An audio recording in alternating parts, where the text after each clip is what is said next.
cut drill. You're going to see some pretty unathletic things in this drill. Not going to be the prettiest thing in the world. Working on having our guys run with the bag, working on chasing on angles. I like to see our guys, I always teach, running through the thigh boards, cutting through it, being aggressive, being explosive through it, and then rolling into them, making sure we get them down. This is pretty unathletic here. You guys understand the concept of the drills. Here, he turns a little bit too much. I want to see it as square as we can. I want us to show our eyes through the guy. So when we're running, one of the things that, especially when I was playing, is if I was running out in the alley on somebody, I was here, I was always looking at him. I'd show him my eyes, I'd flash him my eyes, because then if he sees my head is up, he thinks I'm going to stay up. I'd flash my eyes, and then I'd cut through him last second. Because if you train your eyes to stay up, it's going to teach your body to not show that you're going to be cutting right away. So here, on this rep, with this, not this rep. Here, number 79. He starts turning his body too soon. It's because he's not training his eyes to stare at the guy's eyeballs. Stare at the guy's white of his eyes. You got to stay up, keep the body up, and then throw it last second. Turn and roll into it. I like to have us rip through, being aggressive with the rip, and then roll into it. Pretty unathletic stuff there, but that's all we had. And then fit drill. So in a lot of our guys, if we're doing any kind of outside zone, we're fit here, and we're running with the guy, and I'm going to teach them to, if they're losing them over the top, to not hold or not to let go. If you do want to cut them, you're here, you're losing them, throw last second. So this drill, we're in the fit position, we're already losing the block, and then all we're going to do is we're going to run a few steps, and then we're going to throw, and then we're going to roll into them. So I don't have any clips of that, didn't get any on film this year. But that's a good drill for a lot of our outside zone plays, and we're really working on our cuts second level. Okay, got to call Cody out here. We're doing a lot of this jet sweep stuff as well. If he's fast flow, we're going to cut him. Get our feet in the ground. This is an opportunity where Cody could have cut the second level. Right, Cody? Yes, sir.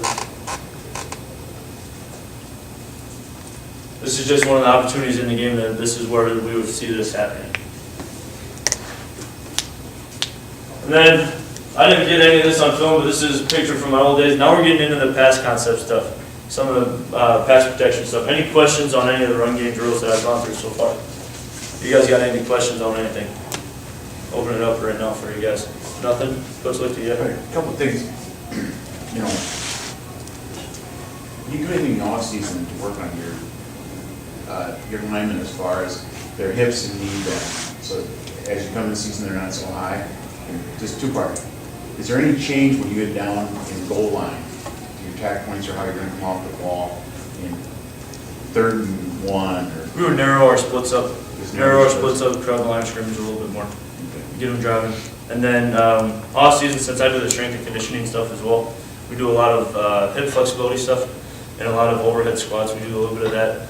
Range of motion type stuff, squatting, that has a lot to do with it. And then on their own, they have to make sure they're stretching, getting all their stretches in, doing a lot of their own hip flexibility stuff. And then I have them live in their stance as well. Sit down in the stance, got to get comfortable in it, got to make sure that they're bending. Yep. Does that answer your question? You had a question back there? Yeah, I'm just saying we can't cut second level in high school. Right. What do you get after your lineman about? For us, help me out with how you did maybe back in your day playing, or what should we tell our kids? Just be more athletic, get out there. It's like cows on ice, I've heard guys tell us when we got the big guys going out there. When they're out in space cutting, you're saying? Or? Yeah, well, we can't cut. So right. That's how should we do some things to help our kids get better at blocks out in space? I think that drill right there, instead of having them cut, just making sure they're taking appropriate angles on their blocks. So we have, especially when we do our pin pull stuff, okay. We have guys run around, and we have guys move in the second level, and we have to basically do a mirror dodge out in space. Okay. So we basically, one of those things is just really working when they're coming around, really working coming to balance here, because I know I've seen a lot of guys, especially on their highlight tapes, is when they're running around out in space, they just take off and run like this. They don't have a base at all, so they can't change direction as well. So one of the things that I make sure our guys focus on is when they're out in space, they come to balance and they take short choppy steps in space, but they keep gradually moving forward. Do you think that they forget that the defense is coming at them, that they don't have to go get them? I think they think they're a little bit more athletic than the defensive backs are, but they think they have footballs in their hands, half of them. Yeah.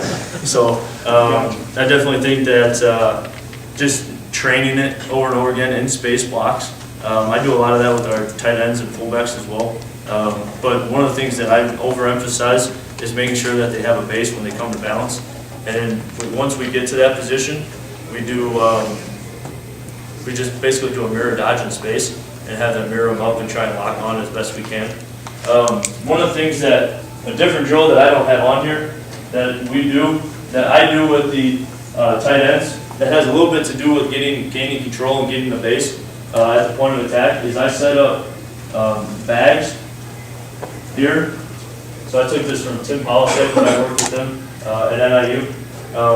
Is with the fullbacks, you start them on this side, and you have them hop over the bags like this, and you have them mirror somebody, and then as soon as you blow the whistle, you have to gain your balance here at the edge of the bag, and you have to keep that base and strike the defender that's on the other side of the bag here. So that's one of the things that I do to make sure our tight ends, when they're out on the second level, I don't do that with the O-line. I might do that now, but one of the things that we do is to make sure that we have the creative base, is have them go over these bags, and then they don't know when I'm going to blow the whistle. And then when I blow the whistle, they have to stop on that bag and then drive through them, just like if we were on the zone boards. Make sure they're keeping the base. Does that answer your question? Yeah, good. Any other questions? So part of the way that our individual is set up in practice is we have the beginning part of practice is all run. Then we get into our inside zone, inside run stuff, and then we go into 7-on-7. And then when the skill guys, I guess the small skill guys, because linemen want to be skill guys too, right? When they do that, we go down and do one-on-ones, or we do pass game stuff, so pass protection stuff. So getting into a little bit of that. The way I start every off season, so spring ball, I'll have our guys line up in this. Fall camp, I'll have our guys line up in a grid. So center, guard, tackle, tackle. And all we're working on is our stance and getting in and out of our stance. Working on getting our head and our shoulders out. I'm down in my stance. I say set hit, 1, 2. Working on popping out of our stance, making sure our chest is flat, our back is up, and our hands are tight, elbows are tight. So we'll do this at least 10 minutes at the beginning of every season for every day. So I don't have any film on that, but that's a nice drill of getting a lot of reps, making sure, walking around, making sure guys are comfortable in their stance, especially for incoming freshmen. This is something that I'll do, and I'll make them live in their stance, make sure that they're in there. They learn how to get their head and their shoulders out. So here, head and shoulders out, pretend like you got a whistle hanging off your chest. You don't want it out in front of here, because then the defender can grab the back of your shoulder and pull you off. Got to make sure your head and shoulders are out, punch and extend. Keep your head and your shoulders out when you're punching as well. So that's what this drill here, down the line punches. So you can work in 2 ways. So I have a post foot and I have a kick foot. This here, he's working his kick foot, working down the line here, making sure that his stagger that he has in his stance is always staying the same. A lot of our guys, especially freshmen, when they go down the line, they end up switching their feet. We don't want that. We want to make sure that they stay here, stay in their stagger, keep that front post foot up. So if there's any redirect inside, they can shut it off and be physical with that post foot, right? So this is one of the drills that you can work kick foot down the line here, head and shoulders out, or you can work post foot here, working on being physical, really pounding that foot into the ground.